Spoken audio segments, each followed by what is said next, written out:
Welcome to I Heart My Health. My name is Gyasi Chisley. I have the proud privilege of serving as Methodist Healthcare North CEO. And I'm Jonathan Watkins, Methodist North's Chief Operating Officer. Welcome, Jonathan. Good to see you. How's everything? Everything's going well. Good, good. Yeah. 1 week before Christmas. We got a lot going on. We have a tremendous amount going on. Did you finish all your Christmas shopping? No. Well, what do you have left? I mean, you only have 7 days. I know, man. I'm just going to jump online probably today or sometime tomorrow and just knock it all out. Thank God for the internet, right? Yeah, Amazon can, they can get you anything you want in 2 to 3 days. So. Pretty much. Procrastinators like us.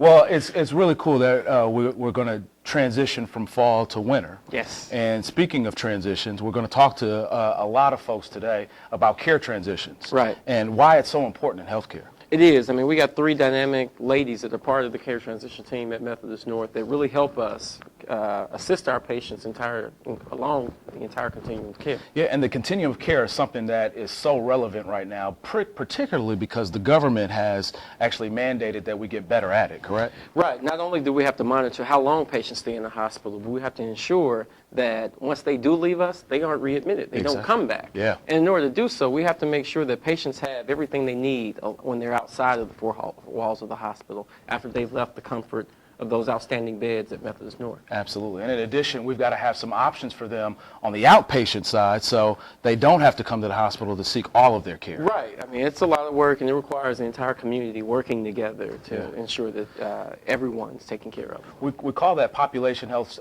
strategies, and I know that's a new and sort of sexy term, but we'll define it today. We got a lot to get to. We'll start with Dr. Karen Hopper, our Chief Medical Officer. We'll be right back after this.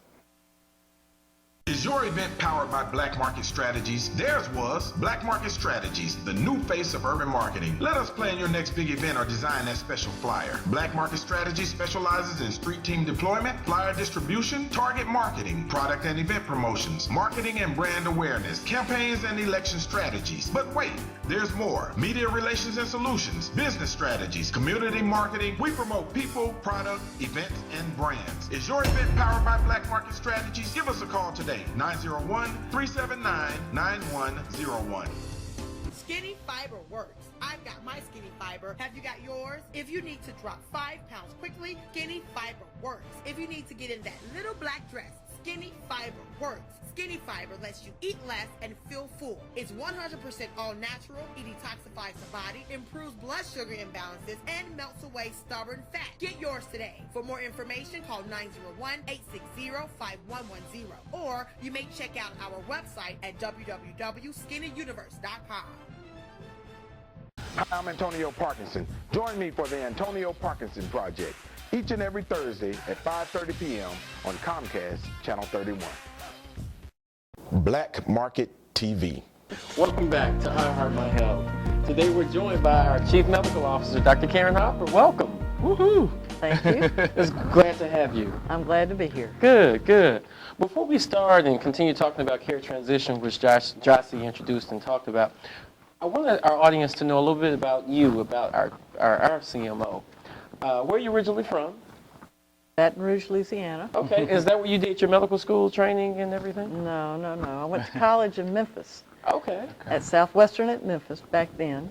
Rhodes now. So the school's been around so long that it's gone through a name change. It has. And then I went back to Louisiana for medical school at LSU. And then because of Memphis connections, I came back to Memphis for my residency. So you're an LSU football fan? Of course. Big Tiger of course. fan. Yes, of course. Good. And did you practice here at Methodist North, or how'd you end up at Methodist North, I guess? Well, I went to practice right after residency in Memphis with a big group, just practicing internal medicine. Okay. Stayed there for 17 years. But then we had some financial problems, and so I was looking to make a change because of that. And turns out there was a no-compete clause in my contract. Oh, so you either work there or you work nowhere, right? That's basically the way it was. Yes. So Methodist, I wasn't looking for anything else, though. I was trying to figure out how to get out of that no-compete. But Methodist approached me with an administrative job position, which I first turned down because I didn't think I would like that work. But then my husband talked me into it, so I did it for a year, I thought. But then it turned out I liked it. Wow. So I stayed. And you've been there how long now? 15 years. 15 years. Wow. Wow. As a chief medical officer. No, I started off as medical director for utilization management and outcomes management. Oh, Interesting. I did that for about 5 years. Didn't know that either. Wow. There you go. They don't even have those positions anymore. I didn't think so. I hadn't heard about it. Yeah, So. Methodist has changed a lot since I started. Imagine. Yeah. Well, I'm thrilled to be working with you for one. We've had the pleasure of working together for about 18 months now, and it has been a thrill. Dr. Hopper is so beloved at our facility, Yes. and probably the most tenured on our executive team now, which is fantastic. So you've seen a lot of the change that and the transformation that Methodist North has gone through. Oh, yeah. There's been a lot. Yes. So what's been your crowning achievement thus far within your administrative period? I know obviously being a doctor is one thing, but being an administrator is another. Well, there have been a lot of things in 15 years that we've worked on, but I think one of the first things that I'm most proud of is when we started the chest pain centers at all the Methodist hospitals throughout the system as a way of letting patients in the community know that if you're having chest pain and you're not sure what it is, come into the ER, we'll see you, evaluate you quickly, and if it is a heart attack, we'll treat it, of course, but if it's not, you can go right on home. Sure. So how has that benefited the community? Have you seen an increase in volume, an increase in people utilizing that service? Yes, because they know, used to be sometimes patients would come in the hospital and stay 3 or 4 days just to get tests to make sure they weren't having trouble. Right. Now we can turn that around in less than 24 hours. And diagnose it It's a pretty much quickly. better. Absolutely. Much better turnaround than that. What about some other things that you're Well, proud of? cardiac disease is interesting to me just because of my background, but another thing that we worked on at Methodist North was shortening the door-to-balloon time, which is the time from when a heart attack patient shows up in the emergency room till we get them to the cath lab and unclog that artery. Wow. So we were able to shorten that significantly with How the short? work. Well, now we're 60 minutes on average. Wow. Okay. Yeah. And what's that golden window in which you should have that Well, we done? try to get it done within 90 minutes or less. Okay. But the shorter, the better. Right. So we're always going for faster. Oh, Yes. okay. Yes. And you've made I guess the quantum leap from being a physician, still a physician, but from actually practicing to administration. So what do you think the biggest difference is? And it's almost like night and day. You know, one thing I enjoy doing is about 4 times a year, like many other physicians in the community, I go volunteer at the Church Health Center. Oh, wonderful. So I get to see patients. Still are seeing Yes. patients. Yeah. I feel like that's exactly what I know how to do. I don't even have to think about it. You almost can do it with your eyes closed. Administration is all different because there's so many different kinds of things you have to It is. deal with. Right. So it's not just understanding about medical illnesses and problems and how to deal with those, but dealing with people, dealing with finances, lots of things that practicing physicians really don't have to It's a balancing see about. act. Yes, yes. And obviously giving that education to our physicians about the ACA and the Affordable Care Act and healthcare reform has been Right. the latest challenge. Is that correct? Yes, it is, because, that's, hospitals are having to do more changes than physicians right now. Sure. But it's coming for them, and they know that, and they're kind of scared about it. Absolutely. So how are you able to manage that, I guess, and working directly with the hospital? So you get to see that aspect of us having to manage the finances and the resources to best provide our patients with what they need, versus that often those priorities oftentimes compete with what the physicians want and give me more and more and more. How do you articulate that to your fellow physicians? You know, the patient's always at the center of everything you do. And physicians kind of forget that sometimes, but when you remind them of that, they really know. I mean, that's why they became physicians in the first place. It's because they want to take good care of our patients and keep the patient at the center of things.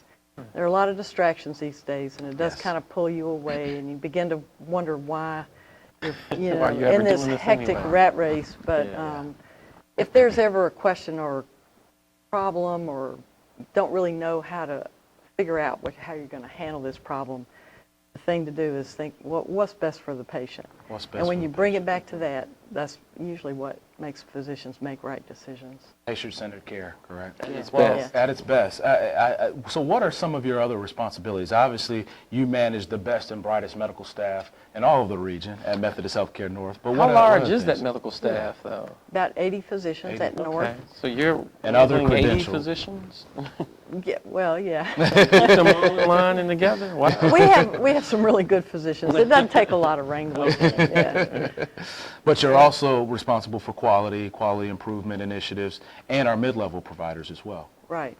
We have some really good mid-level providers. And what is a mid-level? Mid-level providers are nurse practitioners and physician assistants, and we have used them a lot at Methodist North. Many of our physicians still have a traditional practice where they spend most of their day in the office, come around before or after office practice.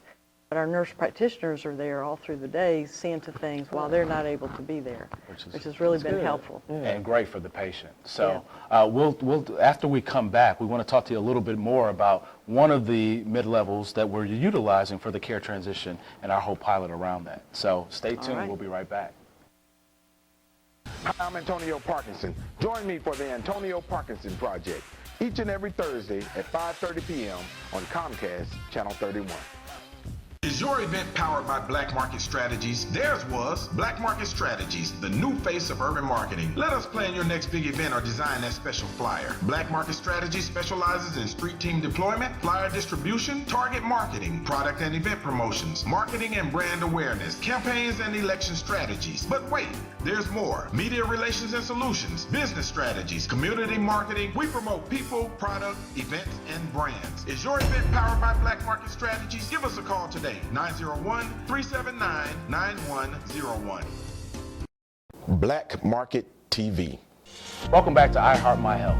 We've got the illustrious, the wonderful Dr. Karen Hopper with us, joining us today, our CMO, Chief Medical Officer at Methodist Healthcare North. Welcome again. Thank you so much for being with us. Oh, thank you for having me. So in the last segment, we talked a little bit about some of your other initiatives and what you're responsible for. Let's get into quality a little bit, because that's pretty much, again, you mentioned that the patients are at the center of everything that we do. Right. What about some of the quality initiatives that we have going on at North? Well, right now we're working on a lot of different things. We've been working for years on healthcare acquired infections. So everybody knows that that's a concern when you come in the hospital. Right. Don't give me an infection I didn't come in with. Right. The last one we've been working on is preventing urinary tract infections in patients that have to have a catheter. Right. Okay. So we've been improving on that one. Good. We also work on length of stay and readmission rate. And these are measures of quality. A lot of people wonder why we measure those as a quality measure. So why do we measure length of stay? What's the big deal? I mean, I'm in the hospital. Let me stay. Well, actually, if you get well quicker, then we did a good job taking care of you. So Okay. what we really want to do is take good care of you, get you well, and send you on home again. All right. And most patients I know want to go home. Right. I haven't really encountered a patient who's asking to stay more days, Right. unless they still don't feel well. Exactly. Um, And isn't it true that you may convalesce, you may heal quicker at home usually? Yes, studies most show. patients believe that. They, you know, they have their own food, they have their own TV, and Right. whatever it is they like to have around the house. So we do try to get patients on home after a couple of days, as soon as we know they're responding to the treatment, Right. and that they'll continue doing well after they get discharged. But oftentimes, isn't it their own food that brought them into our facility? There are issues about food. Yeah, that is an issue. We do like our barbecue and chicken here. Yeah. Well, I mean, you mentioned the quality initiative around length of stay, but you also mentioned readmissions as well. And isn't that sort of a interesting balance that the hospitals have to do? And to piggyback off that, what is an average length of stay? What's a good length of stay? How long should a patient, on average, be in the hospital? About 3 days, most of the time. Oh, okay. Yeah. Obviously, there's some more catastrophic Right, things of that course. happen to people, but come in with pneumonia or a heart attack or a stroke, we should be able, most of the time, to get you well and home in a few Within days. 3 days. Yeah. And so what about the readmission process then? Now, the readmission, obviously, if you go home and don't take care of yourself at home after discharge, or if something else happened to you after you were discharged, you may have to come back and readmit. So we do have to be careful about that. If we give you the wrong list of medicine and you go home and there's interactions with your medicine, that might cause you to come back in the hospital. So we have our pharmacists and our doctors paying careful attention to make sure you get on the right list of medicine. For example. And why do we care about that? Why is that such a hot topic in healthcare these days, readmissions? Readmissions, obviously, most people don't want to come back in the hospital any more than they wanted to stay too long. We really think that patients prefer to be home, functioning well at home and feeling well at home. Right. But it also, we get a penalty from Medicare if we have too many readmissions. So there's a financial implication for that. There is. They won't pay you for the second time back if you come back At all? within 30 days. No. Wow. Yeah. Care for free, huh? Yeah. Right. Okay. And that's a part of the government mandate to ensure that we don't have a lot of readmissions. And is it within a certain time period? Within 30 days. Okay. Yeah. Okay. And there are also incentives to organizations and healthcare organizations that are able to keep their readmissions down and keep improved quality measures. Is that correct? So, yeah, they measure every hospital's readmission rate, Medicare does, and then compare your hospital to all the other hospitals across the country. And if you perform about average, then you get to keep your money. Wow. If you perform worse than average, you have to pay a fine. Wow. But if you perform better than average, you can earn a bonus. Get a little bonus. Okay. So, and we're working to really strive for that top decile performance at Methodist North. Right. Yeah, I'm all about the big bonus. So. Well, that's fantastic. So what are some of the things that we're doing at Methodist North to really ensure that we're meeting those criteria and affecting change on the length of stay as well as the readmissions? We've been working on that for a long time, as you know. A lot of what we do is patient education to make sure they understand why they're in the hospital and how to take care of themselves better after they go home. Educating about their medicine list, for example. And then also we have case managers and social workers who get with patients to make sure that they have a safe place to go after discharge and make sure that they arrange whatever is needed, whether it's home health or outpatient services of any kind. Our case managers are critical to that care transition that we talked about, Right. ensuring that our patients have somewhere to go once they're discharged. Because to your point, I mean, after 3 days, you may not necessarily be ready to go back to work, but you still may need an outpatient center to visit or a physician's office. How do our case managers and social workers help us with that? Well, they talk to the patient and the family just to kind of evaluate what their situation is. Then they, of course, review the record and talk with the physicians about what the physicians think the patient will need after they go home. Okay. And then try to match those up. And if the family can provide everything the patient needs, that's fine. But sometimes they need additional help, like from a home health agency or something else. Okay. So it sounds like they're critical and critical cog, I guess, in the whole care continuum construct. Yes. And we really want to make sure that we've got good social workers, good case managers. Right. Yeah. So define care transition? I mean, we're throwing that word around here a lot over the last hour. What does that mean?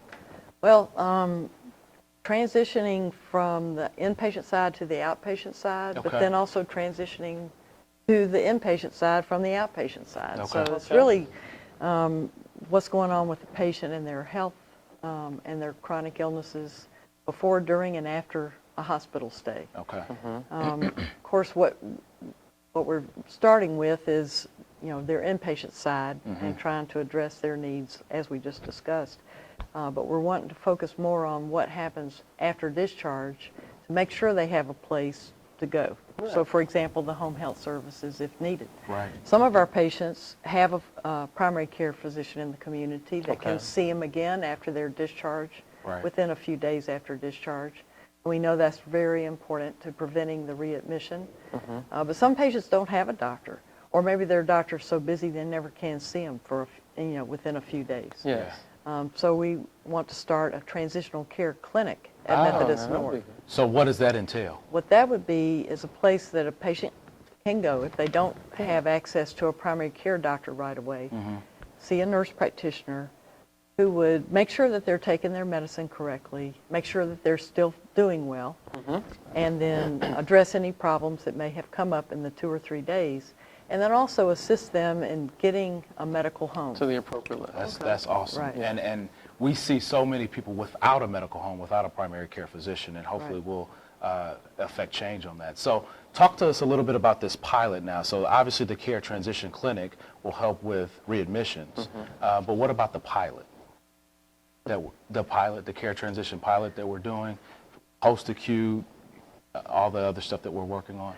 Oh, there's a lot of things we're working on. I mean, we have a few other activities going on that I should mention. We have 2 transition coaches who are nurses who will identify patients who might be at risk to readmit, visit them while they're in the hospital, and offer their services. And what their services would be is just to do some education while patients are still in the hospital, but then after discharge, go visit that patient in their home. So they're making house calls? Yeah. Wow. That's pretty Wow. cool. Yeah. Old school. So they go and make sure patients have what they need.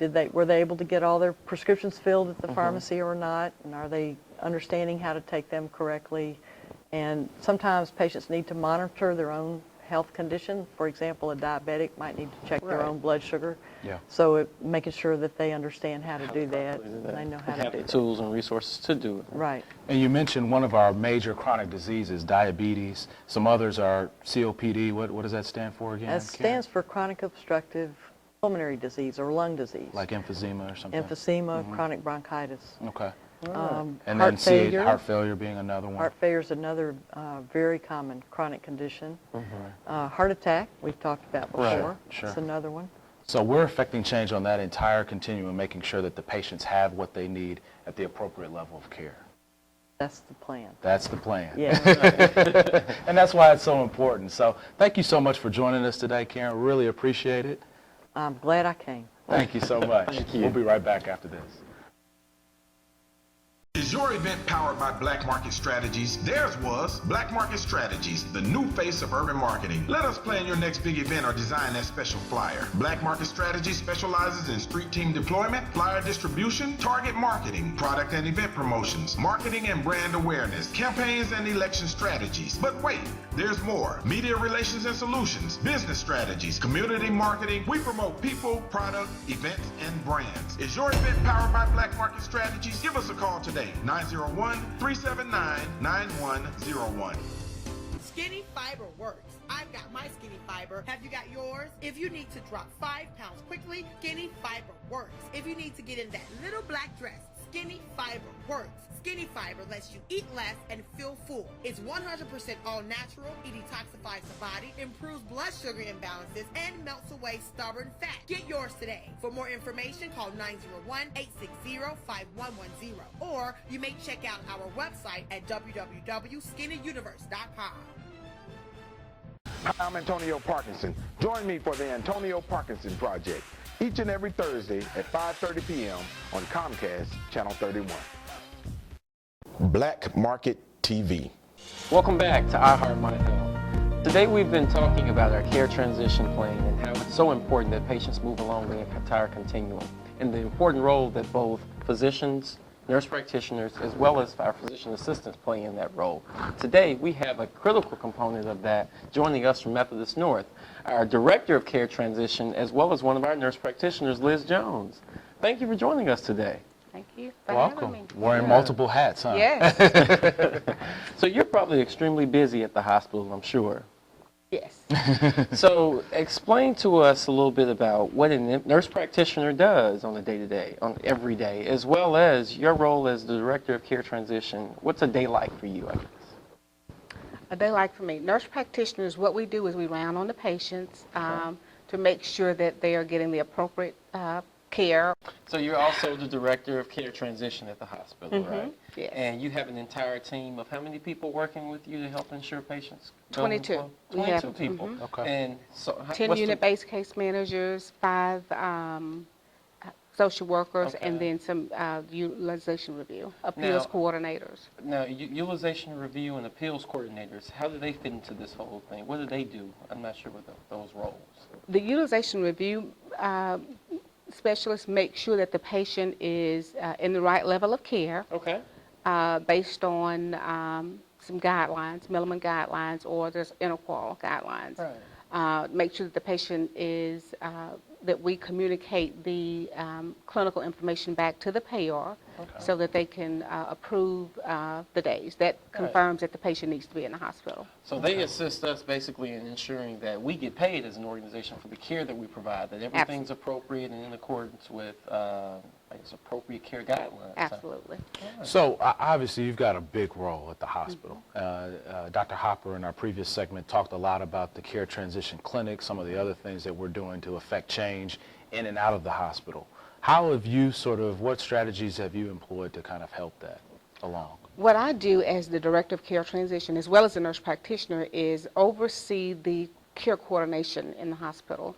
So making sure that the patients are at the appropriate level of care, whether it means if they're in an intensive care unit or transitioning to the floor and then transitioning out to the community. So making sure that that happens in a timely manner. Okay. And why is that so important?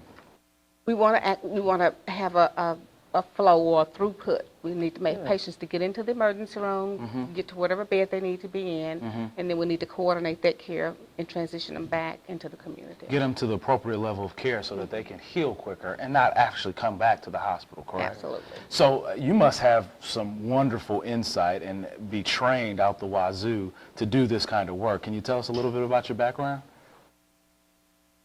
Well, actually, I came to Methodist North. Dr. Hopper hired me to kind of make sure that the positions that I was assigned to, that their length of stay decreased. And what I did in that role is just look to make sure that the physicians were actually talking to each other. Sure. Sometimes we have an electronic medical record system, and it's so easy for the physicians to just document in the medical record and not talk to each other. And so we can have some delays just because no one's looking at the other person's note. And you were so successful at that you got all these additional responsibilities. Absolutely. That's how I ended up in this role. Congratulations or condolences. Right. So, and what about your educational background? Tell us a little bit about that. Well, I started off, I actually took the scenic route to the terminal degree. I was an LPN first. Okay.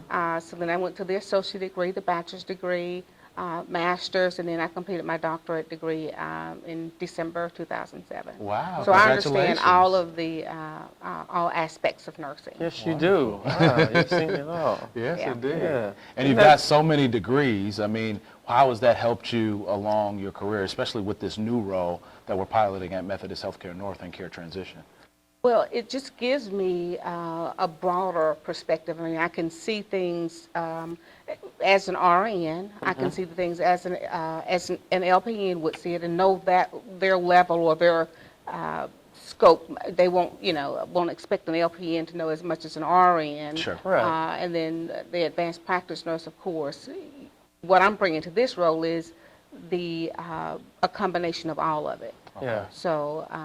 And I think that lends credibility to our care transition team, quite honestly, under your leadership, when they are calling physicians, asking for support, asking for orders. If you have to intervene, you're someone that I think the physicians look at as a peer. You know, someone that they know, okay, if Liz is saying this patient can go, or if Liz is saying this is something that should be done, then it probably should be done.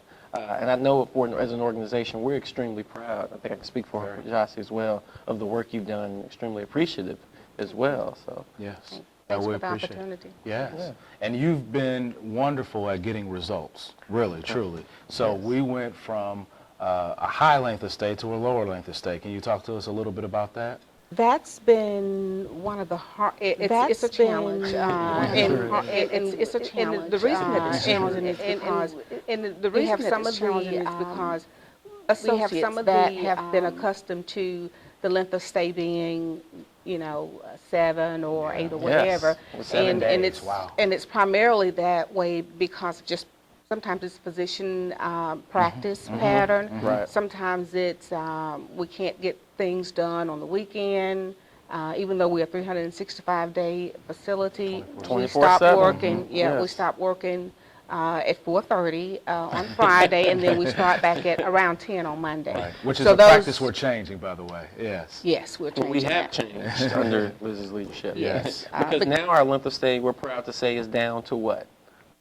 Well, we were 4.9 today, I believe. Yes, that's That's amazing. in-house. That's Yes. only in-house. I'm Right. not sure. Amazing. That's in-house. That's Yes. only in-house. I'm Right. not sure exactly what the average for the year is. Okay. But I'm sure we should be in the green or at gold. Oh, yeah, we're Yes, doing we're an at outstanding gold. job. We're extremely proud, again, of where we've come from. I can remember the days when I joined Methodist North, our length of stay was well above 6. We've decreased that by the entire day and a half almost now, so And I'm that's- proud and appreciative. I was just going to say, I'm sorry to interrupt, Jonathan. That's exactly what we're trying to do because, again, it's for two reasons. One, it's really ensured that we're getting our patients to the appropriate level of Right. care. But two, we've saved almost $2 million by decreasing our length of stay from 6 days to essentially under 5 now. Some dollars that we're going to reinvest back in the hospital and the community for capital purchases and our people. Which make things happen, like Liz. So when we get back, I want to talk to you a little bit more about the pilot and some of the other strategies that we have going on in place, particularly on the post-acute side and the outpatient side. So if that's okay. That's great. We'll be right back after this. Is your event powered by Black Market Strategies? Theirs was Black Market Strategies, the new face of urban marketing. Let us plan your next big event or design that special flyer. Black Market Strategies specializes in street team deployment, flyer distribution, target marketing, product and event promotions, marketing and brand awareness, campaigns and election strategies. But wait, there's more. Media relations and solutions, business strategies, community marketing. We promote people, product, events, and brands. Is your event powered by Black Market Strategies? Give us a call today. 901-379-9101. Skinny Fiber works. I've got my Skinny Fiber. Have you got yours? If you need to drop 5 pounds quickly, Skinny Fiber works. If you need to get in that little black dress, Skinny Fiber works. Skinny Fiber lets you eat less and feel full. It's 100% all natural. It detoxifies the body, improves blood sugar imbalances, and melts away stubborn fat. Get yours today. For more information, call 901-860-5110. Or you may check out our website at www.skinnyuniverse.com. Hi, I'm Antonio Parkinson. Join me for the Antonio Parkinson Project each and every Thursday at 5:30 p.m. on Comcast Channel 31. Black Market TV. Welcome back to I Heart My Health. We're joined today by Dr. Liz Jones, who is not only one of our most competent nurse practitioners, but also our Director of Care Transition. So welcome again. Thank you so much for joining us. Thanks for having me. Wonderful. So we talked in the last segment a little bit about the care transition pilot that we have at Methodist Healthcare North and how important that is for getting our patients to the appropriate level of care. Can you talk to us a little bit, Liz, about where that starts? And again, we've got the busiest, and I think the best emergency department in the region, busier than Regional 1, busier than University. So we see a lot, do a lot within the four walls of our emergency department. But it really pretty much starts there. So can you talk to us a little bit, maybe, about case management in the emergency department? Yes, it starts in the emergency room. Early identification of whether or not the patient needs to be there has to happen early in the during the visit. Once the patient, we have a case manager in the emergency room. Once she decides or she works in collaboration with the physician that the patient needs to be there, then the patient will either go into an inpatient status or an observation status. All patients that present in the emergency room are not necessarily, they don't meet inpatient criteria. So what is observation status? What does that mean for me if I come in as a patient? That means that the patient comes in and they stay overnight. They can stay up to 2 nights, or in some cases that you can get an extension. And but the patient, they have the same physician services, but it's treated as an outpatient as opposed to an inpatient. But there's no difference in the quality of care that I'm receiving? No difference in the quality of care. Absolutely. Wonderful. So we talked a little bit about readmissions with Dr. Karen Hopper, our Chief Medical Officer, and how much of a penalty we may face this upcoming year for readmissions if we're not honoring that. So observation seems like that's one strategy that we're employing. It's one strategy that we can use. If a patient's been in an inpatient status in the previous 30 days and they're coming back because there's some factor that or something that didn't happen timely with the first discharge, then the patient will come back into the emergency room. but not necessarily need to be readmitted in the inpatient status. I see. I see. And we'll have up to two nights, or maybe in some cases 3, to determine whether or not this patient truly needs to be readmitted. Yes. And that's perfect for patients that we see on a pretty regular basis, those with chronic health diseases like diabetes and COPD and things, and heart failure. So I'm really pleased that we're starting to use that as a tactic. Again, no difference in care, but just an opportunity for us to observe you a little bit more before we have to admit you. So what about if we do admit you? Walk us through the process. We'll just sort of traverse through the process if we could. If we do admit you, what happens then, and who from your team kind of works with the patient? Once the patient is admitted, the case managers they do an assessment, and they have to do it within the first 24 hours. So once the patient gets in, they do what they call a case management assessment, and the purpose of that is to identify actual or potential needs at discharge. So, and then they collaborate with the physician on a daily basis to make sure that everything's being done timely. Wow. So the discharge process actually happens at the time of admission. During admission. Wow. That's heavy. I mean, that's something that we have to do to be intentional about where the patient goes and how we treat the patient. Right. Yeah, and that's what helps us with our length of stay. So if something doesn't happen in a timely fashion, then the patient can't transition on through the inpatient stay and outpatient. We'll have the avoidable days. Okay. Okay. So when you talk about avoidable days, what does that mean? Days that shouldn't be counted as care. So the patient wasn't receiving, so there was a variance or some type of, may have been, we didn't identify that the patient needs physical therapy assessment, or our cath lab wasn't open. Okay, so there are essentially days in which care could have been provided, but wasn't, so the patient remained in the facility. Avoidable days. So we track all that. Wow. We do track those. Okay. And how are we doing with those? We're getting better. Okay, good. And that's where we want to go. We want to go. We again, as we talked about earlier, we've seen our length of stay significantly decline. If we're getting better with those avoidable days, it should continue to decline. So no, that's great. Absolutely. Again, having that financial implication. So then the patient is discharged. What happens then? There's this term that we keep using, post-acute. What does that mean? Well, one of the primary functions of my role is to coordinate care so that we'll have seamless transitions from the acute side to the post-acute care setting. Okay. So I'm sure we've developed some relationships then with some agencies and organizations and institutions that provide post-acute care. Yes, we do. We have relationships with different levels of care that the patient may need.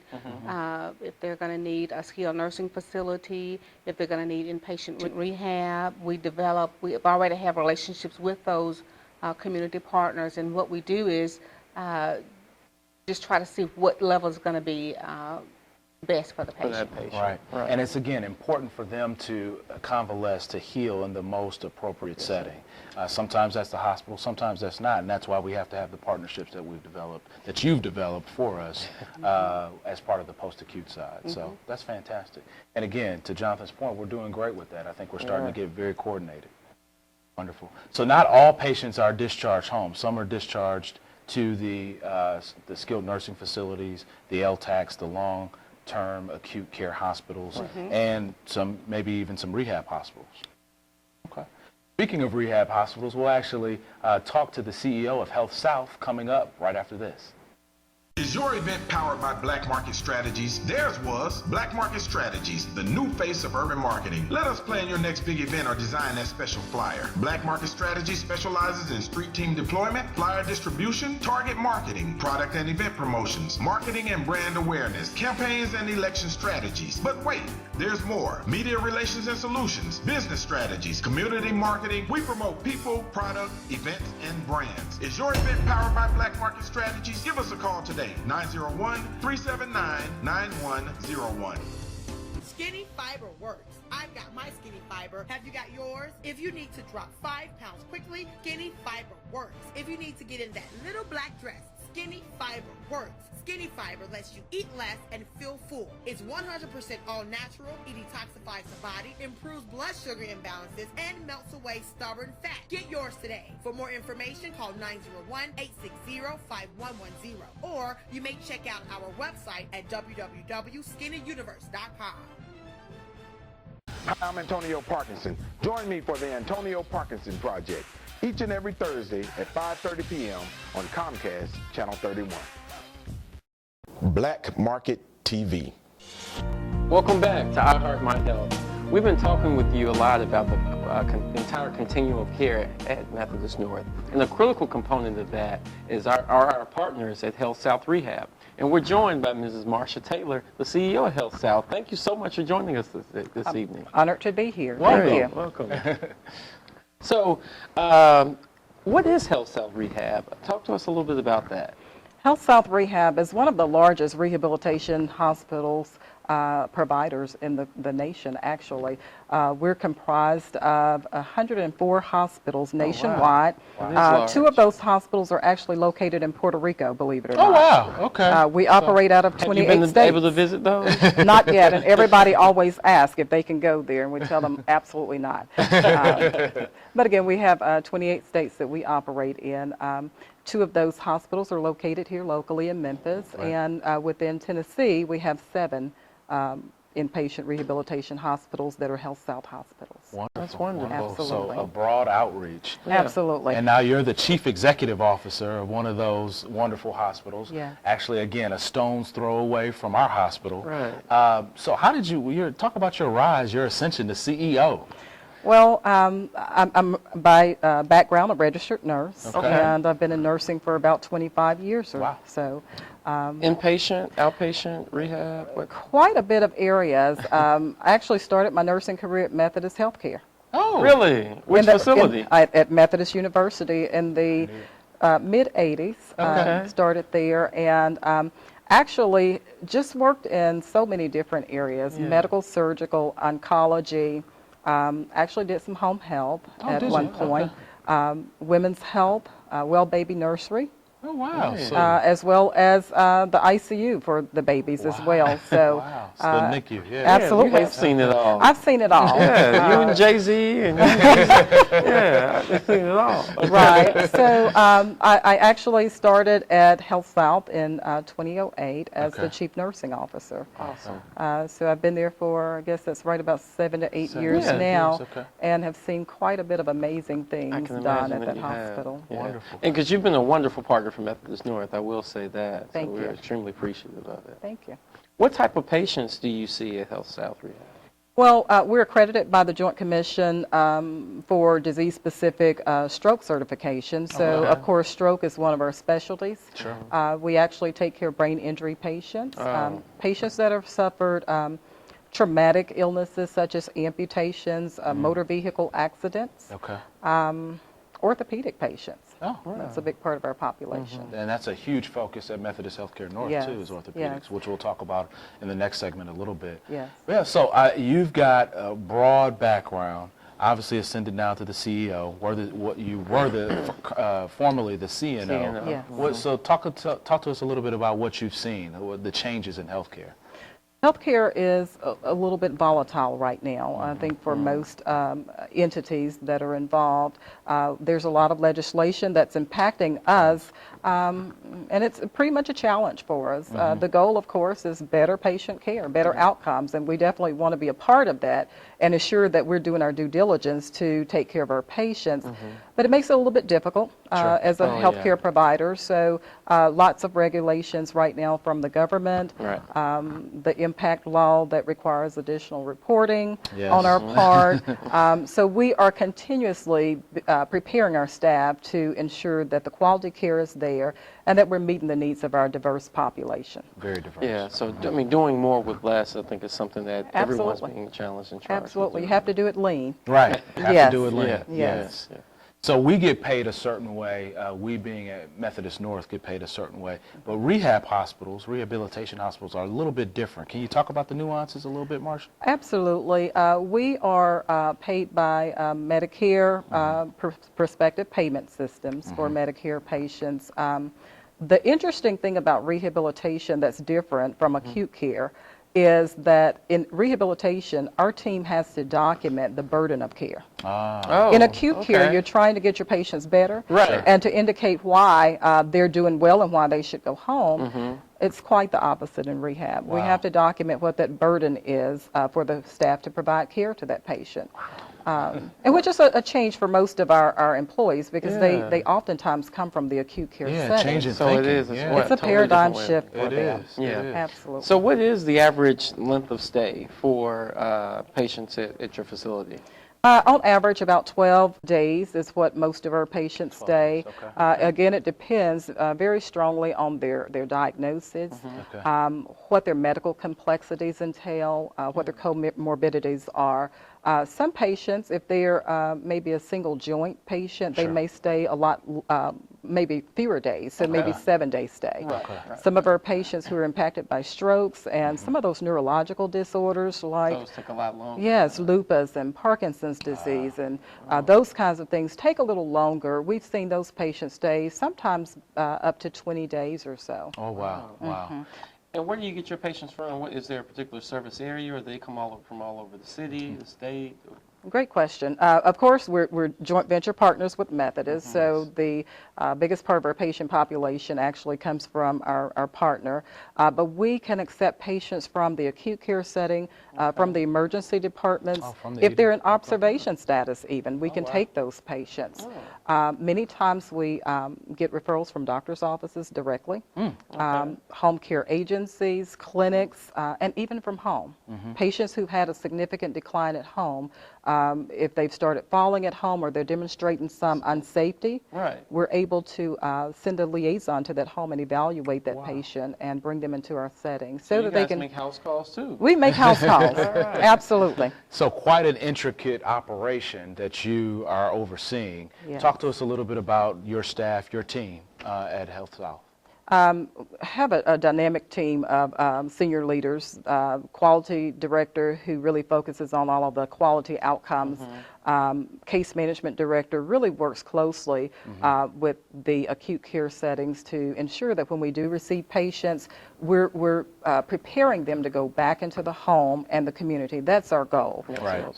As we've talked already, patients want to go home. They want to get better. Right. They don't want to go to other locations. And actually about 89% of our 1,200 discharges per year go home. Oh, really? Oh, that's amazing. So whether that's their independent apartment or whatever it is, they go back to that setting. Wow. Okay. Very few of our patients readmit to the acute setting. So about 7% of the 1,200 discharges per year go back to the acute setting, and we're real proud of that. That's good. That's excellent. And also nursing homes, we just don't send a lot of patients to nursing homes. Maybe 3% of our 1,200 patients that are discharged go to nursing homes. Wow. That is That's Something awesome. that our case management director works really hard on with her team. And They of course, should be very proud of that too. they They're are doing a very great job. proud. And collaborating with our acute care partners, because again, our goal is to get the patients back home and to keep them home. Right. Yeah. So to help to reduce your readmission rates at Methodist and our other acute providers is our goal. Wonderful. And again, it flows along that entire continuum. It does. Pre-acute, acute, and post-acute, they all flow Absolutely. together. They do. Wonderful. Well, thank you so much for helping us out on this care continuum journey. When we come back, I want to talk a little bit more. You mentioned the joint venture between HealthSouth Yes. and Methodist Healthcare North. I want to talk to you a little bit more about that and explore that. So we'll be right back after this. Hi, I'm Antonio Parkinson. Join me for the Antonio Parkinson Project each and every Thursday at 5:30 p.m. on Comcast Channel 31. Is your event powered by Black Market Strategies? Theirs was Black Market Strategies, the new face of urban marketing. Let us plan your next big event or design that special flyer. Black Market Strategies specializes in street team deployment, flyer distribution, target marketing, product and event promotions, marketing and brand awareness, campaigns and election strategies. But wait, there's more. Media relations and solutions, business strategies, community marketing. We promote people, product, events, and brands. Is your event powered by Black Market Strategies? Give us a call today. 901-379-9101. Black Market TV. We are back, joined by Marcia Taylor. Thank you so much, CEO of HealthSouth on the north side, and our wonderful partner in the Care Continuum journey. You mentioned a statistic that was very, very interesting before the break about the actual discharges. For our viewers, would you just explain that a little bit more, because that's fascinating. Absolutely. One of the areas that we really pride ourselves in is making sure that our patients go back home into the community. 89% at least, that percent of our patients go back home. 89% of about 1,200 discharges go home. That's significant when you think about the patient population that we serve. We serve patients, our average age is about 72 years old. Okay. And these patients have had, in some cases, major neurological trauma. Absolutely. Many times they're learning to do things such as their ADLs, activities of daily living, which you really don't think about sometimes how difficult it may be for someone who's had a stroke to learn to eat again. So we use adaptive equipment, lots of technology in our hospital to get our patients well and get them back home. We have one machine that we use. It's an auto-ambulator. It's a huge conglomerate that our patients are strapped in, but it teaches them how to walk. It actually promotes the muscular activities so that patients begin to utilize their muscles again to walk. We use another technology. It's VitaStem for stroke patients. And when they've had difficulty with swallowing and aspiration precautions, that technology actually helps them to regain that control. So how long does that take? Well, actually, it depends on the patient and the diagnosis. Many of our patients, of course, if they're stroke patients, it may take longer to complete their rehabilitation. Some stroke patients, it depends on whether they have other medical complexities. If they don't, they do well and they go home maybe within 14 days, 7 to 14 days. Others, maybe 20 days. Oh, wow. Absolutely. But we focus so on the cognitive function of our patients as well as the motor skills. We actually look at an 18-point scale based on what their burden of care is and how they're progressing through the therapy plan as to whether they're functioning according to what the expectation is, as well as getting them to their optimal level of functioning. So each patient has his or her individualized plan of care. Absolutely, absolutely. Our team is comprised of physiatrists who specialize in physical medicine and rehab, and they develop the plan of care along with the therapists and the nurses. Many of our nurses are certified rehabilitation registered nurses, so they've gone that extra step to show that they're the experts at the bedside and taking care of these patients. That's wonderful. And physiatrists are physicians, correct? Physiatrists are physicians who have been specially trained to deal with those musculoskeletal issues, as well as pain control. Sure. Absolutely, which is huge for most of our patients. And you talked about that 18-point scale. How do you track that? We track it based on when the patient arrives at our hospital. We do an evaluation to determine what they're able to do and what they're not able to do. Many of our patients are very low level, so they have a low admission functional score.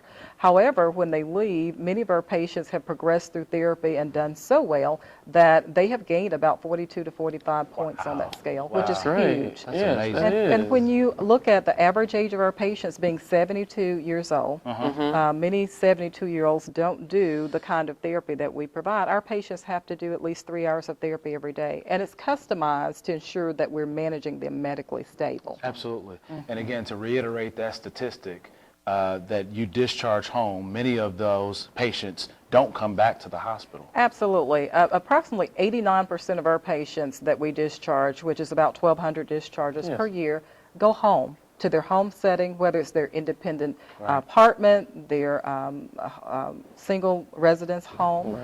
We do have some patients that come from group homes, and they go back to those settings. Which is the ultimate goal. I mean, get them back there. Absolutely. Get them back to work, life, and playing. That's right. And then only 7% of our patients readmit to the acute care setting, which is huge. That is. And then 3% actually go to nursing home, which is almost unheard of in the post-acute setting.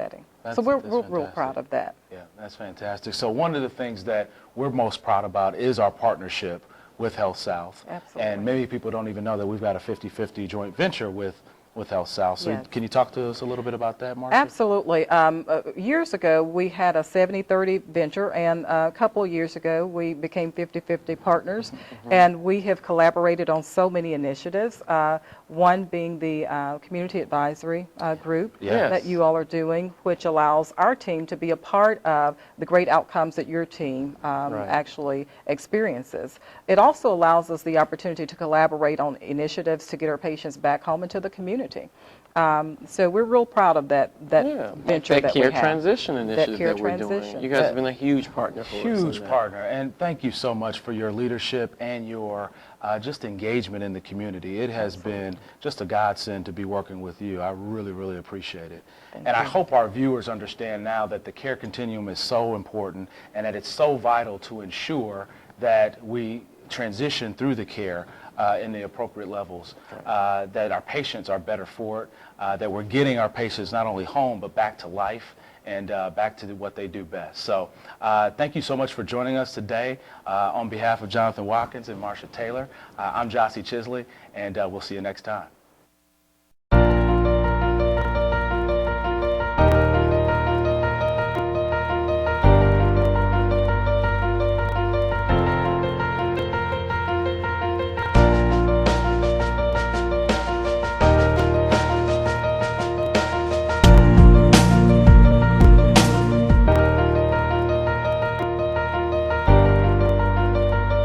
Is your event powered by Black Market Strategies? Theirs was Black Market Strategies, the new face of urban marketing. Let us plan your next big event or design that special flyer. Black Market Strategies specializes in street team deployment, flyer distribution, target marketing, product and event promotions, marketing and brand awareness, campaigns and election strategies. But wait, there's more. Media relations and solutions, business strategies, community marketing. We promote people, product, events, and brands. Is your event powered by Black Market Strategies? Give us a call today, 901-379-9101. Skinny Fiber works. I've got my Skinny Fiber. Have you got yours? If you need to drop 5 pounds quickly, Skinny Fiber works. If you need to get in that little black dress, Skinny Fiber works. Skinny Fiber lets you eat less and feel full. It's 100% all natural. It detoxifies the body, improves blood sugar imbalances, and melts away stubborn fat. Get yours today. For more information, call 901-860-5110. Or you may check out our website at www.skinnyuniverse.com. Hi, I'm Antonio Parkinson. Join me for the Antonio Parkinson Project each and every Thursday at 5:30 p.m. on Comcast Channel 31. Black Market TV.